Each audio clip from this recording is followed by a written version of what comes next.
So, before I jump into the video, guys,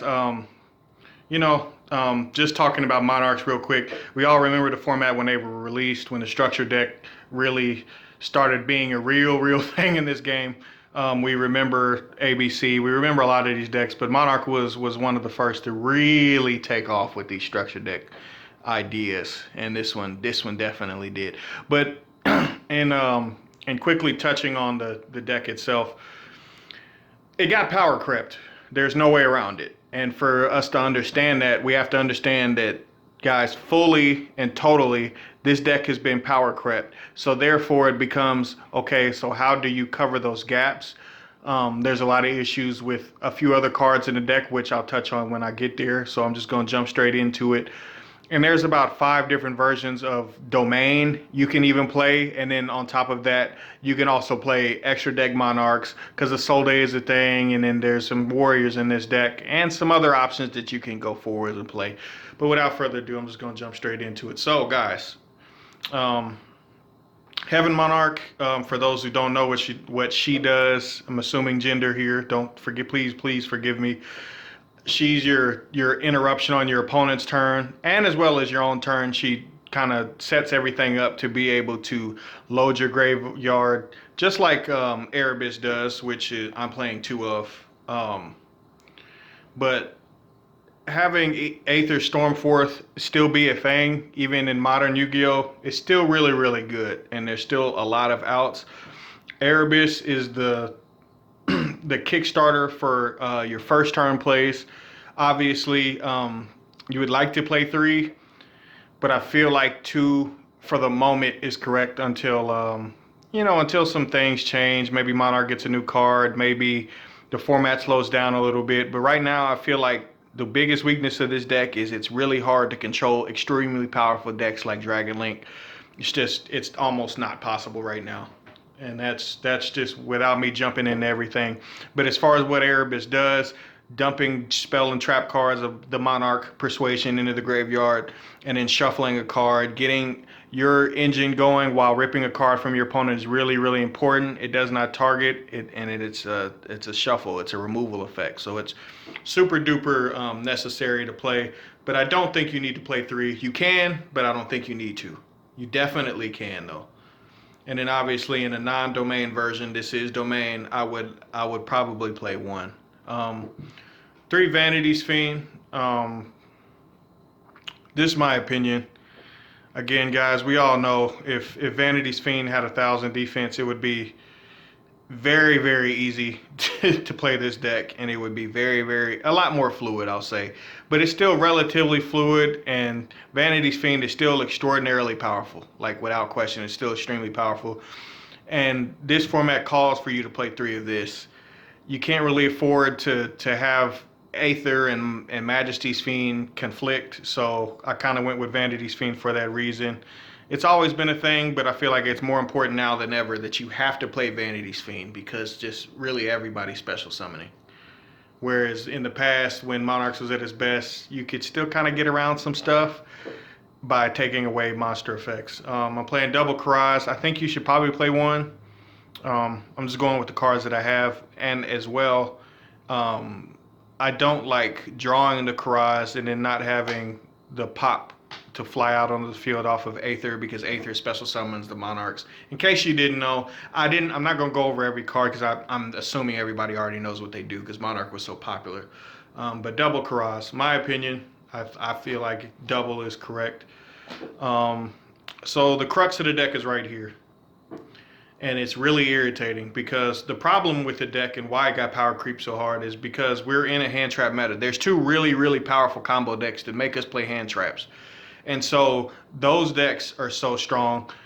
This deck is getting hit inadvertently because you have to be able to resolve this in order for Monarchs to really be powerful like you expect them to be. And it's just not as possible as it used to be. I want to play 3 and I want to play like 2 or 3 of this. This gives you the extra normal summon, but how often is this just going to resolve? Like, Monarchs is really bricky, right? So if I just normal summon Edia and they gamma it, or they impermit before I start anything, which you usually try not to do because, again, guys, when this hits the grave, you get to banish Monarch Spell of Trap. We all know what he does.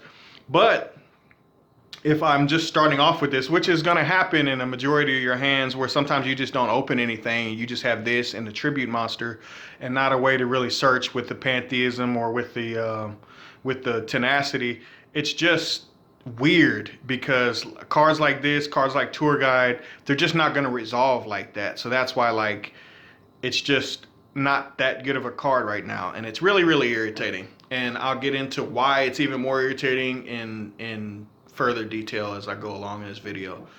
For that reason, I feel like Mithra,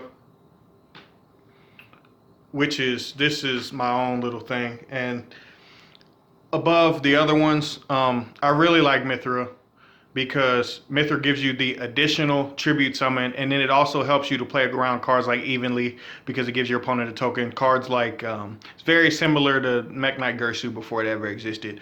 But if you can swerve the impermanence, if you can swerve certain cards that need to have your opponent's board empty, then Mithra is really, really good. But the additional tribute summon is leading me to a deck idea, which, let me touch on it really, really briefly.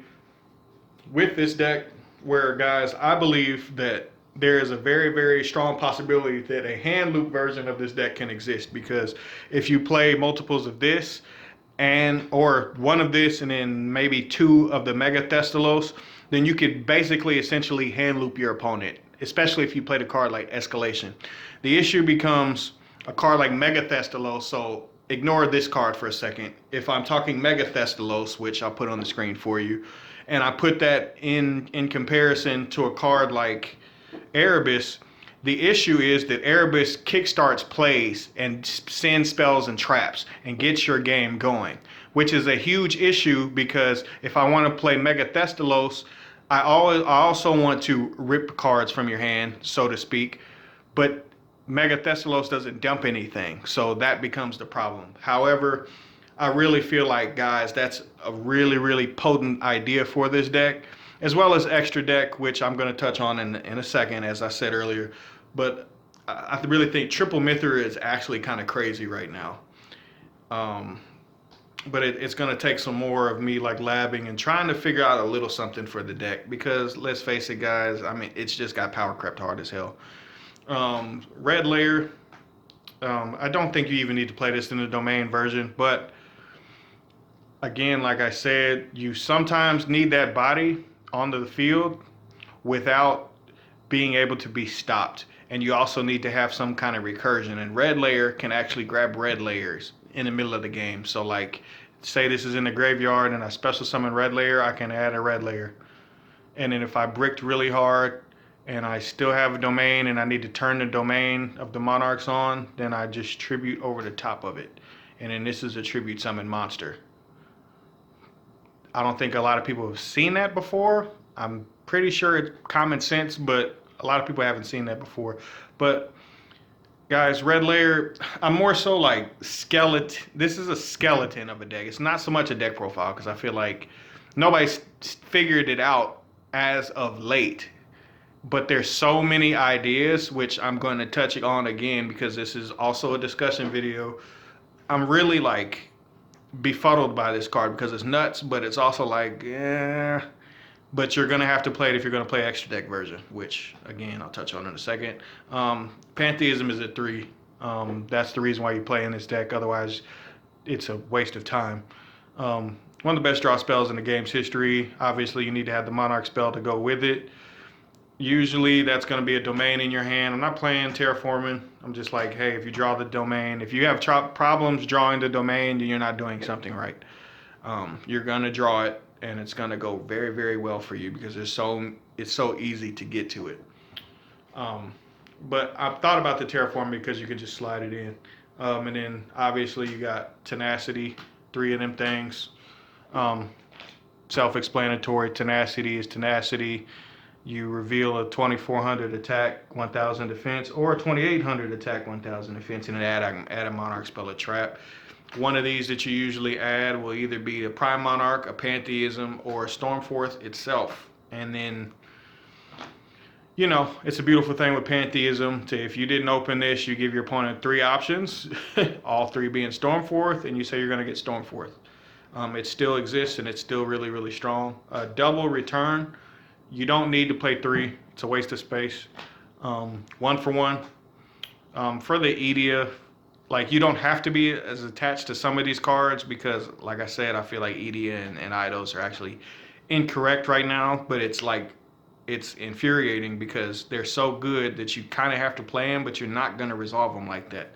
So you kind of have to come up with a way to reinvent the wheel, which this deck you definitely have to do. So 1 for 1, Upstart and Foolish, round out the one of spells. Foolish, when you dump Edia and you have a banished Monarch spell or trap, you could kick it back to your hand. Or just reach another card, or reach some kind of recursion with Red Layer that I talked about earlier. There's plenty of stuff you can do. You can dump cards and then retrieve them with Erebus. A lot of people forget about his ability to return cards to your hand. So in case you forgot, you can kind of take a look at them. But yeah, there's a lot of utility behind Foolish Burial that a lot of people, I think, actually forget. Besides just Edia and Eidos, there's plenty of stuff you can do. And then again, guys, don't forget about the banishing to special with the Squire. But that's more so for when you're playing 3 and 3. For the Monarch spells and traps, play 2 Prime Monarch. Prime Monarch is the floating body. Again, you banish spell or trap of the Monarch Persuasion, special summon it, and then in the extra deck version, it's a level 5. So there's plenty of stuff you can do with that. Or you can just have this to tribute over the top of on your or your opponent's turn. Or you can just set this and have it be a Karaz target and pop it. Or if you're playing Magician. So like there's so much that you can do with this card that is really, really amazing. And then double Monarchs Erupt. I feel like this, you can play 1 of this and then 1 of March of the Monarchs, because I feel like March of the Monarchs is actually a really, really good card now. Not so much when this deck first came out, but it was still decent. But there's a lot more targeting going on. So it's kind of weird because if I don't absolutely need this, you don't need this going first, as wild as that sounds. You don't need for your opponent, unless you're worried about like impermanence, you don't need to stop your opponent's targeting. You don't absolutely have to stop your opponent's targeting unless you're sitting on like a Vanity's Fiend and you don't want them to touch anything. And I feel like Monarchs Erupt just stunning your opponent, especially if they hadn't seen it, is just better because skill drain out of thin air. What you can't see is worse than what you can, and you're just going to be able to see this card. And if it's like Domain with a tribute summon monster in this card, that's lockdown pretty much, unless you get Harpy's Feather Duster. God bless you, bless your heart. So guys, the discussion becomes, where the hell, and basically I'll pause for a second just so everybody can understand where I'm coming from. So guys, yeah, in touching on a little bit of discussion I wanted to talk about, the issue again to me, and this is just my opinion, the issue is that the deck got power crept. I said that already, but in order to fully grasp everything, deck got power crept. That's the first problem. So then you have to say, okay, then how do I cover that gap? You cover that gap with using certain tech cards. Where do I find the space for the tech cards? The deck needs to be consistent. It needs to go. It needs to go, because if the deck bricks, you're dead. Monarchs can't keep up with some of these decks. You know, a deck like Dragon Link, if you bricked, you're dead. Literally, that's how fast that these decks are.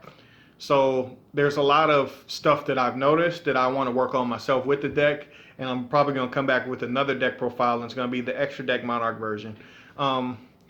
The extra deck version has also gotten power crept. However, it's still really, really powerful, and there is a trap card coming out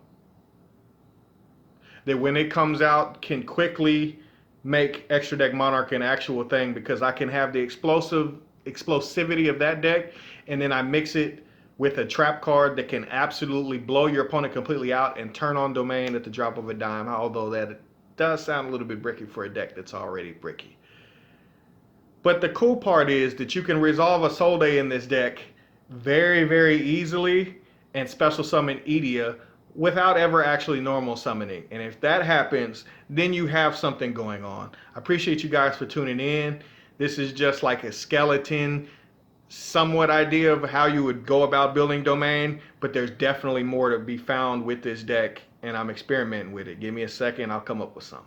I'm out. YG baby.